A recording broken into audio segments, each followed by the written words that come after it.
I keep the thermostat at 68 because that's where Helen liked it.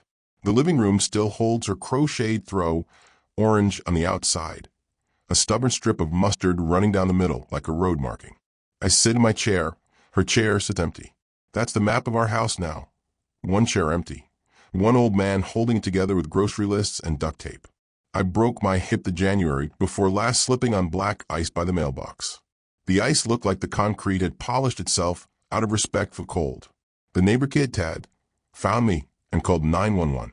There was an ambulance, a chair with wheels, paperwork with boxes to check. When I got home a week later, the walker clicked against the hardwood and the clock sounded like it had learned a new language. Hours stretched. I boiled chicken. I penciled in the days on a calendar from the insurance agent, the kind where a sleepy farm dog leans on a fence. I scribbled PT on Tuesdays, BP on Thursdays, and call Emma on Sundays. Emma is my daughter. She used to sell real estate until the market went weird, as she put it. She is 37, clever, and fast with her smile. Her idea of caregiving, at first, was a bag of groceries on Thursdays and a gentle scolding about the walker. She rearranged my pantry like a merchandiser. Oats in front, the old cans of tomatoes forced to the back row like they'd been misbehaving. She taped a list to my fridge, meds times doses, a lot of check boxes. I dutifully checked boxes. It felt good to be neat about something. Dad, you need help, she said one day in April at 3:14 p.m., because I wrote it down. I can be here more if we make a plan. A plan sounded like a warm bath. I nodded. She took that nod, folded it, and put it in her pocket like a tip. If you believe older voices still matter, support this channel with a like and a subscription. The plan arrived in the form of small charges.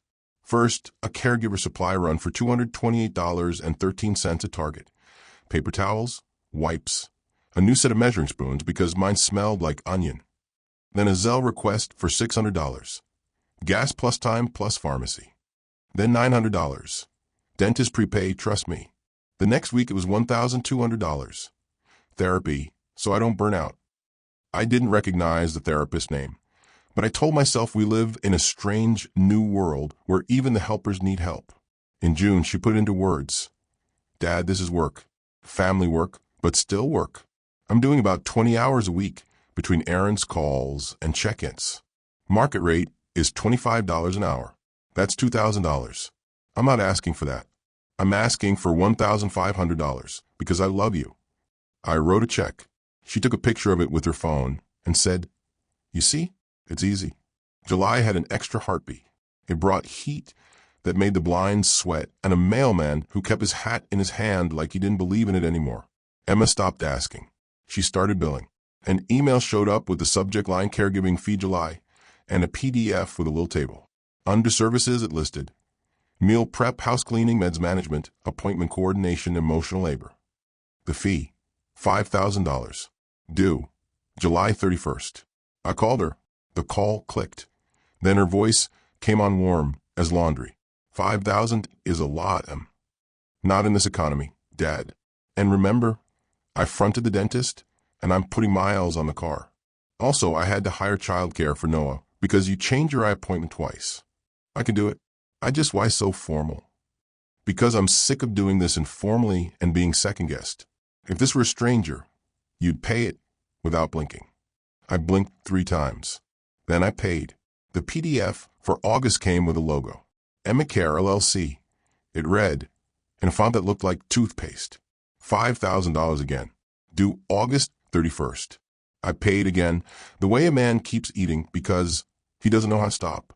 On September 8th at 10:30 a.m., I sat in Dr. Patel's office for a blood pressure check because my heart had learned to thrum like a bass drum in a high school marching band. Dr. Patel is younger than my toaster. He wears a tie with tiny sailboats. He talks to me like we're both part of a good plan. He asked about my stress. I said something about money. He asked whether I had help with bills. I said my daughter manages some of that. He asked whether I felt pressured. I said I don't like pressure washers. He smiled, then stopped smiling, then circled something on a form. He pushed a brochure across his desk. Just resources, he said, tapping it. For older adults, financial exploitation is more common than you'd think. The brochure had a clip-art grandpa holding a shield. I felt insulted and grateful. I put it in my pocket like a talisman. The next day, I went to the bank about a check that had bounced. It was a $600 check for the guy who mows the lawn. His name is Dwayne, and he mows like he's playing a drum solo. The teller, a young woman with butter on her voice, typed for a while, then frowned. "Mr. Baker," she said, "your home equity line of credit. Did you know a draw was taken out in March?" I didn't have a home equity line of credit.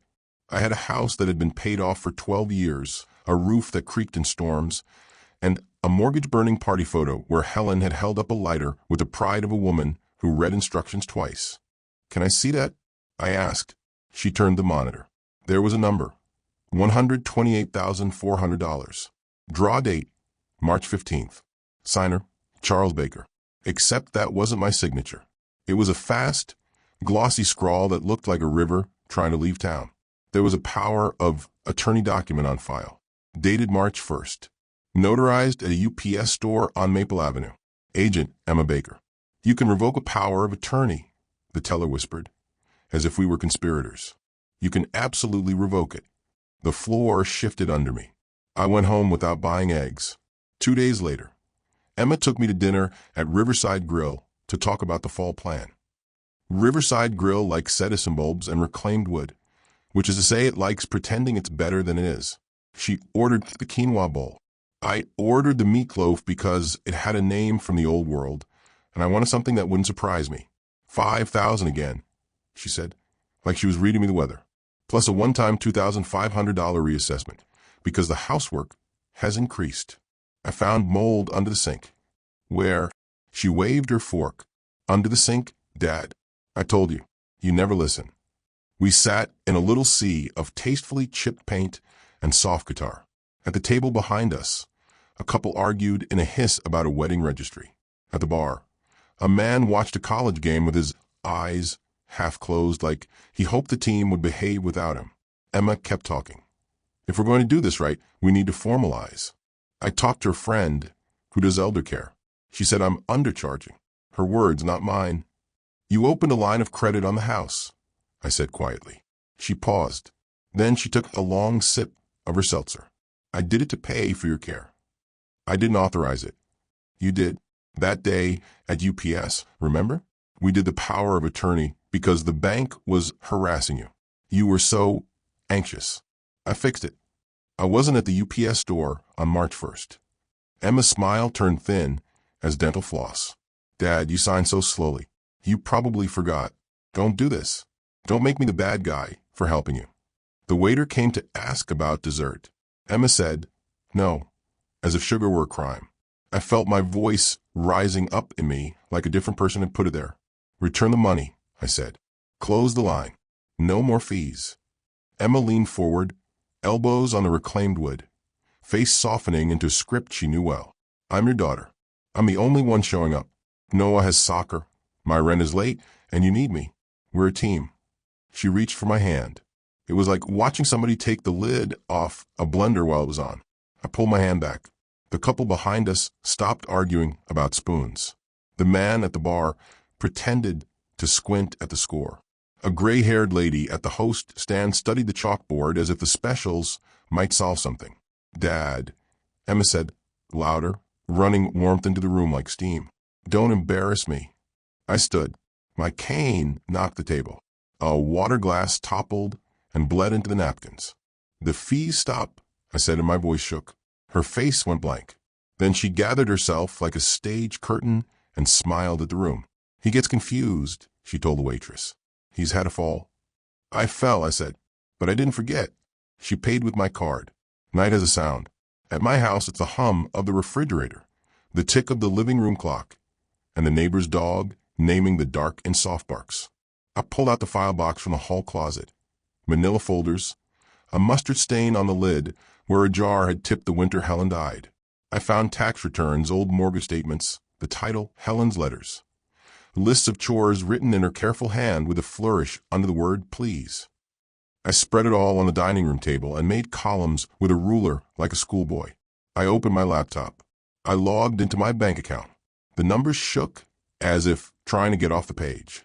Transfers to Emicare LLC. $5,000 on July 29th, $5,000 on August 29th, $5,000 scheduled for September 29th.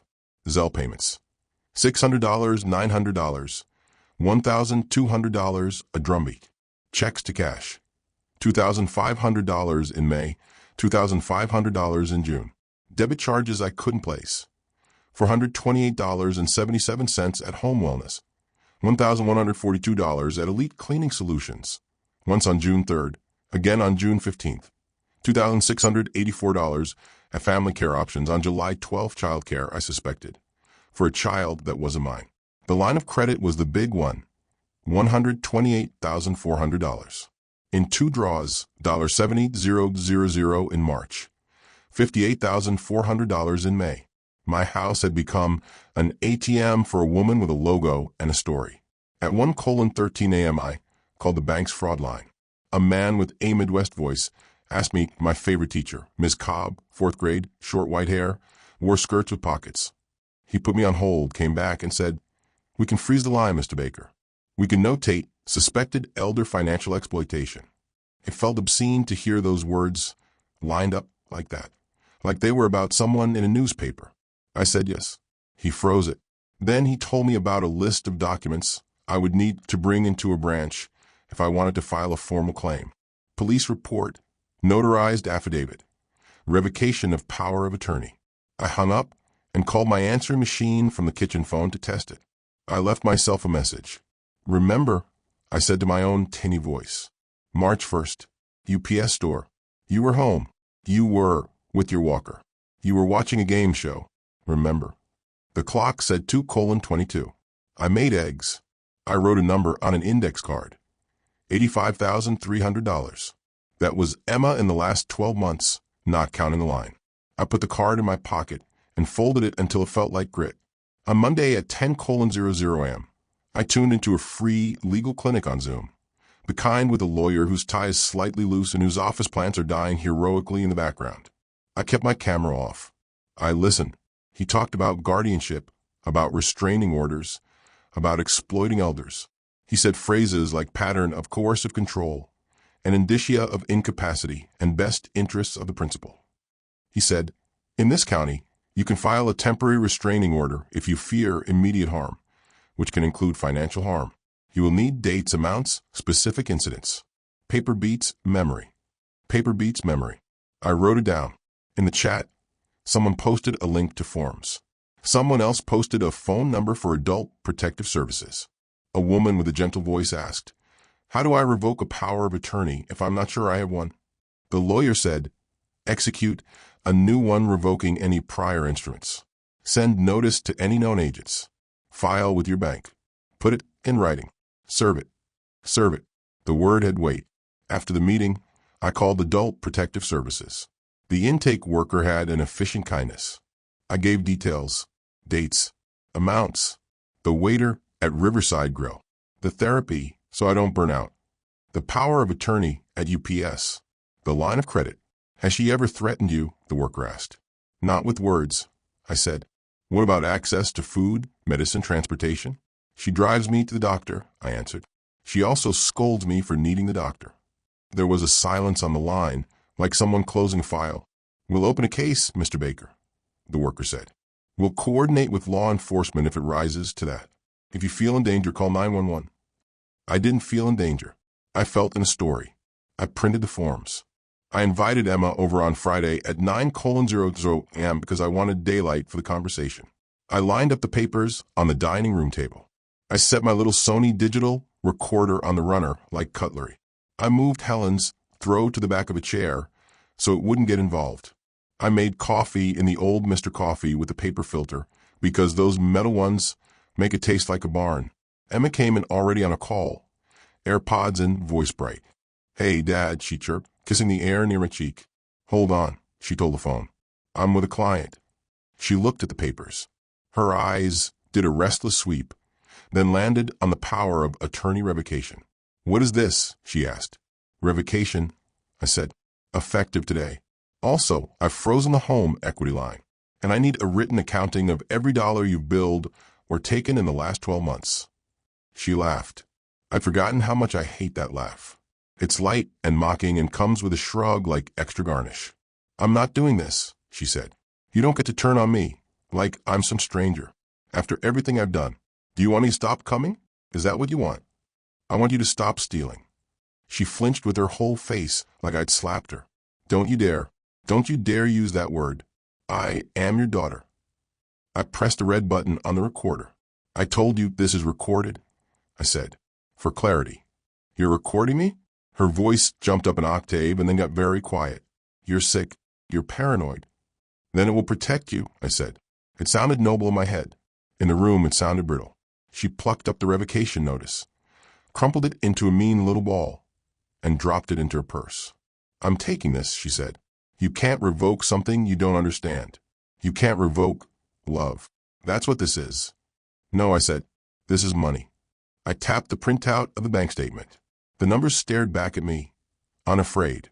And this, I added, tapping a copy of the equity line documentation, is fraud. She put both palms flat on the table. Her nails were perfect. A tiny gold bracelet chimed as she moved. She had a private school voice and a gambler's eyes. You want to play hardball, she said quietly. You think Noah deserves this? You want to put your grandson on the street because you can't handle the concept of being cared for?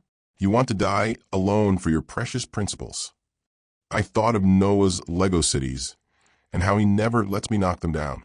I thought of Helen's handwriting on the chore list, the flourish under please. I thought of paper beating memory. I thought of how, when I fell, the ice felt like truth. I said nothing. I handed her a letter I typed out. Notice of fee, dispute, and demand for reimbursement. It listed the $5,000 monthly charges. It listed the Zelle payments. It listed the $128,400 from the line of credit. It demanded return of funds within 10 business days. It said the word elder abuse. She read it. She looked at me. The mask dropped. I saw her then, tired, cornered, calculating. The love was a job. The job was a harvest. I was the field. If you think you can make this ugly, she said flatly, you don't know who you're dealing with. That night she texted me, you're not safe by yourself. I'm coming by to pick up your meds and keep them with me. I didn't answer. I set my phone face down on the kitchen counter like it was something that could burn. The courthouse on a Monday is a parade of lives. There were two men in work boots arguing about a fence. A woman with a baby strapped to her chest, filling out a form with her left hand while her right held the bottle. A young man who looked like he'd been awake for 3 days trying to remember his middle name. I wore my good jacket, the one with the elbow patches, and a tie with a stain I pretended was a pattern. The clerk's window had a sign that said requests for restraining orders. Line 3. Line 3 had a woman with mascara tracks and a man with a neck tattoo of an angel crying. When it was my turn, the clerk peered at me above a tower of files and said, how can we help? I'd like to file for a temporary restraining order, I said, and heard how precise I sounded, like a man in a tutorial video. Against whom, she asked, fingers poised above a keyboard. My daughter. Her eyebrows climbed one rung and stayed there. I gave names, dates, amounts. I slid copies forward like a magician. She created a company, I said, Care LLC. She bills me $5,000 a month for caregiving. She opened a line of credit on my home using a power of attorney I did not authorize. She has threatened to remove my medications. I do not feel safe financially. The clerk typed like a drummer in a military band. She handed me forms. I wrote carefully. On the line that asked, what do you want the court to order? I wrote, stop all contact about money. No access to my house, my accounts, my mail. Return of keys. On the line described recent incidents. I wrote about Riverside Grill, the UPS store, the credit line. I wrote about the therapy so I don't burn out. I wrote about the poor old meatloaf who had to sit there while a family talks itself into being a business. They set a hearing 3 days later. A Wednesday at 9:00 a.m. the judge would decide whether to issue the TRO that day. But for immediate relief, the clerk slid a stamped paper across the counter. This is your temporary order pending a hearing, she said. It's effective now. You have to serve her. Serve it. There was that word again. I hired a process server in a navy blazer who looked like a grade school principal. He took the papers and promised a proof of service by end of day. At 4:17 p.m., my phone rang. Unknown number. I picked up. You served me? Emma's voice sounded like the bottom of a glass. You served your own daughter? You left me no choice, I said. My mouth tasted like a battery. You're a monster, she hissed. Then she called me by my first name like we were two strangers in a mall. Charles, she said. And the way she said it made me cold. You have no idea what you've started. You have no idea who's on my side. She hung up. 10 minutes later, my phone pinged. Proof of service, Emma Baker. 4:02 p.m. A small PDF. A big relief. Banks are machines with faces. My branch manager, Mr. Dawson, wore a smile like it had been ironed that morning. He took me into a glass cubicle and closed the door with a soft, expensive click. I'm sorry you're going through this, he said. We see it more than we like. He made copies of the TRO and the revocation. He flagged my accounts. He put a note on the profile. No access to Emma Baker. He helped me set up new passwords. He printed me a temporary card. He told me the bank's fraud department would investigate the power of attorney and the signature on the line of credit draw. He told me they'd suspend interest while they did. What about the scheduled $5,000? I asked. For the end of September. He clicked. Canceled, he said. I called the insurance company. I called Dr. Patel's office and asked them to remove Emma as my emergency contact, and add Tad's mother, Julie, who lives across the street and has a laugh that shakes the air like a clean sheet. I called the pharmacy and asked them to require my signature for pickups. I called Adult Protective Services and told them about the TRO. The worker sounded pleased. Good job, she said, like I'd handed in a tough assignment. The hearing on Wednesday felt like walking into a cold room. The courtroom was plain, fluorescent, indifferent. The judge wore black, and a look that said he had seen every mistake people make and still believed in calendars. Emma came in wearing gray, hair in a flawless bun, a folder under her arm. She sat 2 rows up and to the right. She did not look at me. The judge ran through the docket. When our case came up, he read the file in a silence that made my throat itch. He asked me to speak. I stood, cane at my right, papers in my left hand. I told him dates. I told him amounts. I told him about Emmacare LLC. I said, I'm not incapacitated. I am old. There is a difference. He looked up at that. He asked Emma to respond. She stood. Her voice was schoolteacher calm. My father is vulnerable, she said. I stepped up when no one else did. I've spent countless hours managing his care, cooking, cleaning, getting him to appointments. He insists on eating meatloaf when his cholesterol is high. He refuses to use a medic alert system. The fees are a standard caregiver rate. The line of credit was to fund necessary modifications, grab bars, ramps, a stair lift. He refused. Do you have receipts? The judge asked. She shuffled papers. Some, she said. Not all. He's disorganized. It's chaos. Do you have a valid power of attorney? He asked. She looked at me, then at the judge. Yes, she said, but her voice hit a snag. The judge read the revocation. He tapped a finger. He asked me whether I wanted a no-contact order. I said I wanted a no-money order. The courtroom chuckled softly, then remembered itself. He granted the TRO. It was not dramatic. He spoke fast, and the clerk stamped papers and slid them into piles. But when he said, no contact about financial matters, no access to residence, no contact except through counsel, my lungs expanded for the first time in weeks. Outside on the courthouse steps, Emma caught up to me. She came in hot, like a weather front. You're going to regret this, she said quietly. I will tell Noah you're sick. I will tell everyone you're paranoid. I will show them the recordings where you sound confused. I will. You will stop, I said. It came out flat and heavy. You will stop now, or you will see the inside of a courtroom again and again until you do. Her eyes snapped bright like the beginning of tears, then dimmed like she turned off a switch. She walked away, heels making a sound like tiny gavel strikes. Life after the TRO didn't turn into a parade. It turned into a series of small acts and smaller satisfactions. I went to the post office and got a big metal box, key on a chain so Emma couldn't scoop my mail. I asked Julie to ride with me to the grocery store. We bought brown eggs, a loaf of sourdough, 2 tomatoes that smelled like a garden, and a wedge of cheddar that squeaked against a knife. I cooked for myself. Meatloaf again, yes, but with oats instead of breadcrumbs to appease Dr. Patel's sailboats. The bank reversed 2 of the Zelle payments. Not all. Just $1,500 total. A start. They froze the line of credit and opened a fraud investigation. A detective called and asked me to come in to give a statement. He had a bald head and a kindly stare that made me want to confess to stealing 20 gumballs in 1953. I told him about the UPS store. He said they'd pull the surveillance if it still existed. He asked if I had witnesses. I told him about Tad finding me on the ice. He nodded as if to say, we all have a Tad somewhere. Emma's text stopped. Then they started again, but short, procedural, cold. Noah's birthday Saturday, Tupmat Fun Zone. We're not inviting you until you apologize. Then, landlord is raising rent. Congratulations. The messages were like tapping on a window you don't plan to open. I sat in my chair, looked at Helen's throw, and decided to rehang it.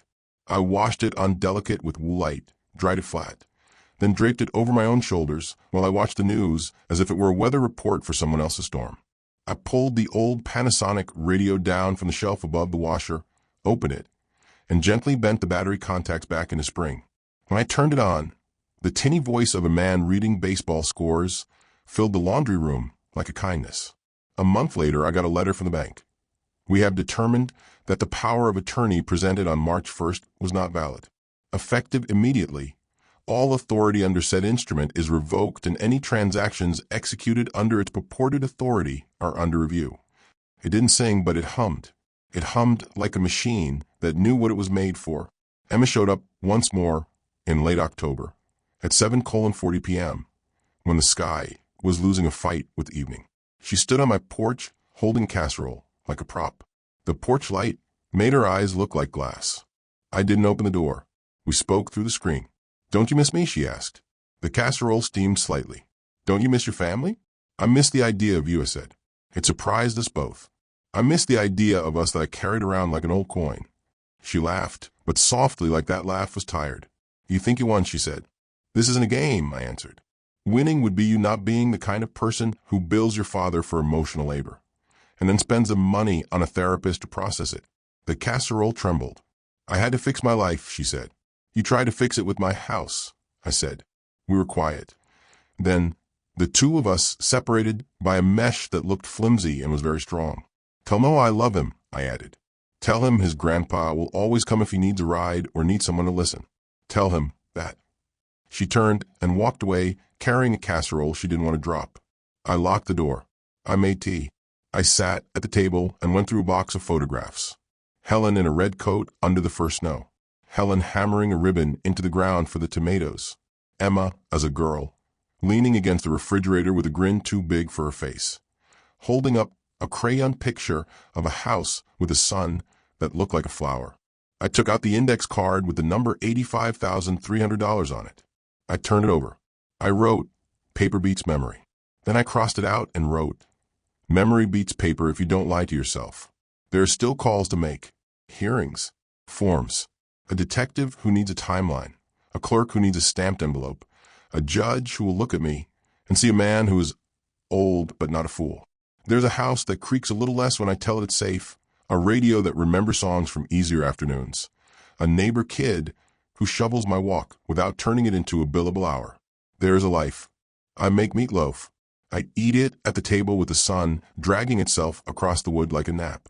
On the fridge, I taped a new list, meds times doses, and at the bottom in my own handwriting, a flourish under the word that matters most. No. When the next PDF came, October caregiving fee $5,000. I forwarded it to the bank's fraud inbox with the subject line unauthorized billing. Per TRO. I did not add note. I did not explain myself. The paper would do its job. That night, the house listened to itself.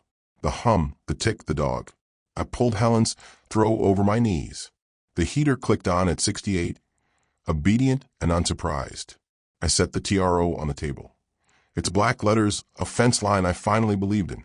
I exhaled through my nose like a man who has put down something heavy and can see his hand again. I am not made of iron. I will miss the phone calls that start with dad, like a password. I will miss the grocery bag left on the stoop. I will miss the idea that you can raise a person and they will repay you in a currency you recognize. But I will not miss a bill for $5,000 labeled love.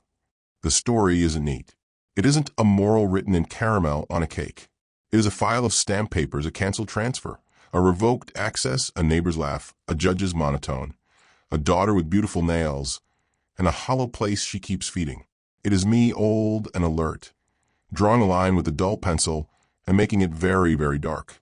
This is what I learned. The world will not hand you your dignity. You have to stamp it yourself. And that's why when people ask how it ended, I say the only sentence that feels right. I say it like it's a door clicking shut behind me, gentle and final. I got a restraining order. And then I locked my heart from invoice.